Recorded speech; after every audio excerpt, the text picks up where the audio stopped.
చూసారా ఇది మొక్కకాయ, దీంట్లో బురగొంజి ఉంటుంది. చూద్దాం ఎలా ఉంటుందో, టేస్ట్ ఎలా ఉందో చూడండి.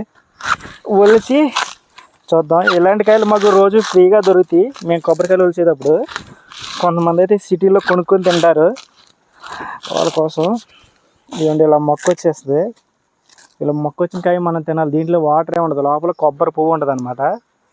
చూద్దాం, దీన్ని పగల కొడదాం.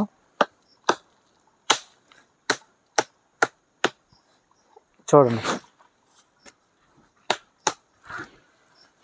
ఇదిగోండి కొబ్బరి పువ్వు ఎమ్మ టేస్ట్గా ఉంటుంది. అలా సిటీలో అయితే అమ్ముతారు, మాకైతే ఫ్రీ. చూడండి ఎలా ఉందో, టేస్ట్ చూద్దాం ఎలా ఉందో.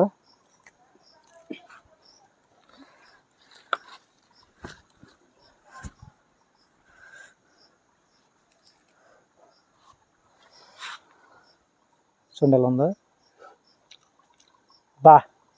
జున్ను తిన్నట్టు ఉందండి, ఎమ్మ టేస్ట్ ఉంది, బాగుంటుంది. అసలు కెమెరామ్యాన్ కూడా ఇద్దాం, మా ఎంకేజ్ అవుతున్నాడు. తినవయ్యా. ఎక్కువ తింటే దగ్గు వచ్చేద్దామంట, లైట్గా తినాలి. చిన్నపిల్లలు కొంచెం దూరంగా ఉండాలి. ఇలాంటి కొబ్బరి పువ్వు మీ తింటే కామెంట్ చేయండి. అలాగే వీడియోకి లైక్ చేసి మన ఛానల్ తప్పకుండా సబ్స్క్రైబ్ చేయండి. Thanks for watching.